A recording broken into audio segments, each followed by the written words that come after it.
새벽 묵상에 함께 하시는 여러분들 위해 주님의 은혜와 평화가 함께 하시기를 간절히 바랍니다. 저는 오늘 여러분들과 함께 구약 성경 사사기 1장 1절에서 7절까지의 말씀을 가지고 주님께서 오늘 우리에게 주시는 은혜를 함께 나눠보고자 합니다. 제가 말씀을 읽겠습니다. 여호수아가 죽은 뒤에 이스라엘 자손이 주님께 여쭈었다. 우리 가운데 어느 지파가 먼저 올라가서 가나안 사람과 싸워야 합니까? 주님께서 대답하셨다. 유다 지파가 먼저 올라가거라. 내가 그 방을 유다 지파의 손에 넘겨주었다. 그때 유다 지파 사람들이 자기들의 동기인 시므온 지파 사람들에게 제안하였다. 우리와 함께 우리 몫으로 정해진 땅으로 올라가서 가나안 사람을 치자. 그러면 우리도 너희 몫으로 정해진 땅으로 함께 싸우러 올라가겠다.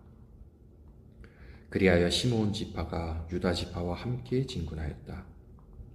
유다 지파가 싸우러 올라갈 때에 주님께서 가나안 사람과 브리스 사람을 그들의 손에 넘겨주셨으므로 그들은 베색에서 10,000명이나 무찔렀다. 그곳 베색에서 그들은 아도니 베색을 만나서 그와 싸워 가나안 사람과 브리스 사람을 무찔렀다. 그들은 도망치는 아도니 베색을 뒤쫓아가서 사로잡아 그의 엄지손가락과 엄지발가락을 잘라버렸다. 그러자 아도니 베색은 내가 70명이나 되는 왕들의 엄지손가락과 엄지발가락을 잘라내고 나의 식탁 밑에서 부스러기를 주어서 먹게 하였더니 하나님이 내가 한 그대로 나에게 갚으시는구나 하고 탄식하였다. 그는 예루살렘으로 끌려가서 거기에서 죽었다. 아멘. 다시 한번 새벽 목장에 함께 하시는 여러분들 위해 예수 그리스도의 은혜와 평화가 함께 하시기를 간절히 바랍니다. 오늘 본문을 보면 얼핏 고대 전쟁의 이야기처럼 들리는데요. 그런데 이 짧은 7절, 1절에서 7절, 바로 7절 안에 하나님의 은혜와 심판에 대한 또 깊은 뜻이 담겨 있음을 살펴볼 수 있게 됩니다. 특별히 아도니베섹이라고 하는 한 왕의 마지막 고백에 오늘 저는 여러분들과 함께 귀를 기울여 보고 싶습니다. 여호수아가 죽은 뒤에 이스라엘은 지도자를 잃었죠. 막막한 상황이었습니다. 그런데 그들이 제일 먼저 한 일이 무엇인지 여러분들은 아십니까? 그들은 전략회의를 열지 않았고요. 또 자기들을 이끌어줄 어떠한 지도자가 있을까 사람을 찾지도 않았습니다. 그들이 가장 먼저 한 일은 바로 주님께 여쭙는 일이었습니다. 누가 먼저 올라가야 합니까? 라고 말이죠. 그런데 여기 하나님께서 바로 응답하셨습니다. 유다가 올라가라. 내가 그 땅을 이미 넘겨주었다라고 주님께서 말씀하셨습니다. 넘겨주었다라고 하는 것은 이미 하나님께서 결정한 무언가가 있다라고 하는 것을 표현하는 것이죠. 이스라엘은 하나님께서 이미 결정한 그 사항, 이것을 먼저 물어보면서 그 안에 들어갔던 겁니다. 그러한 흐름 안에 들어갔던 것이죠. 오늘 이 새벽 묵상에 바로 이 자리에 나온 것도 어떻게 보면 같은 이유라고 할 수 있겠습니다.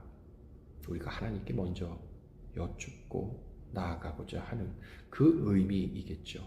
이것이 어떻게 보면 은혜의 출발점입니다.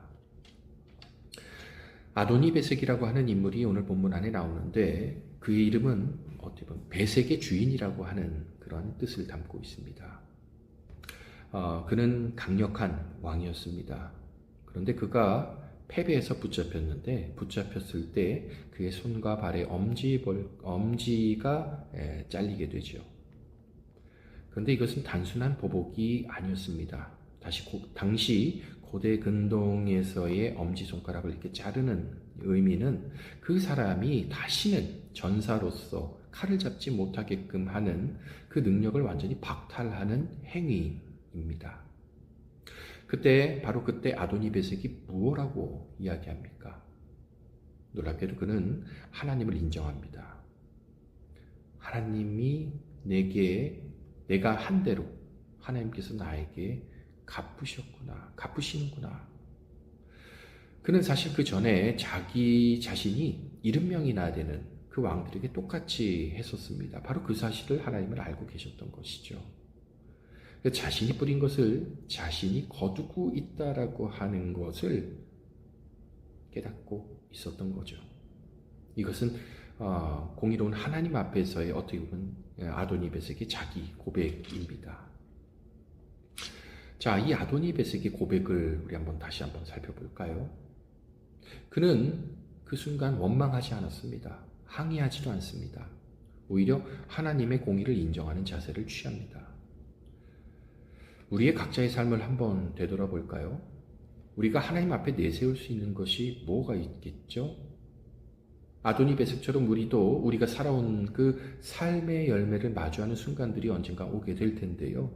그런데 바로 그 자리, 자신의 민낯을 하나님 앞에 내어놓는 그 자리, 우리는 어떻게 마주해야 할까요?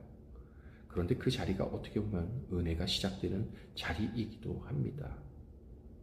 하나님이 심판하시는 분으로 우리가 많이 알고 있습니다. 그래서 아버지와 같은 엄격한 부성의 성격을 가지고 계신 분으로 우리가 많이 이미지화하고 있는데요. 그런데 사실 그러한 심판자의 하나님만 해당이 될까요? 심판을 넘어 하나님은요, 회복을 준비해 주시는 분이기도 합니다. 이스라엘이 먼저 하나님께 여쭈었을 때 응답하신 그 하나님이 오늘 우리에게도 똑같이 응답하고 계신다라고 하는 사실입니다. 어쨌든 오늘 이 본문을 보면 우리는 세 부류의 사람을 좀 살펴볼 수 있게 되는데요. 첫 번째는 먼저 하나님께 물은 이스라엘의 모습입니다. 그리고 또 하나는 스스로 강하다고 그동안 믿어왔던 아도니베섹이라고 하는 한 인물의 모습이죠. 그리고 마지막에는 하나님의 공의를 인정한 그 패배한 왕의 모습을 우리는 살펴보게 됩니다. 우리가 이 새벽 묵상에 함께하는 이 시간, 바로 지금 이 순간 우리는 어느 자리에 서 있습니까? 우리가 하루를 시작하기에 앞서서 먼저 하나님께 묻는 사람으로 우리가 살아가고 있는지, 만일 그렇다라고 한다면 우리는 하나님의 은혜 안에 있다라고 감히 이야기할 수 있을 겁니다. 하나님은 묻는 자에게 반드시 응답하고 계십니다. 응답해 주십니다. 그것이 어떠한 모양과 사람마다 다 다를지라도 또 다양한 모습으로 계실지라도 어쨌든 우리가 묻는다면, 우리가 구한다면 하나님은 우리에게 응답해 주십니다. 바로 이 사실을 저와 여러분이 기억하면 좋겠습니다.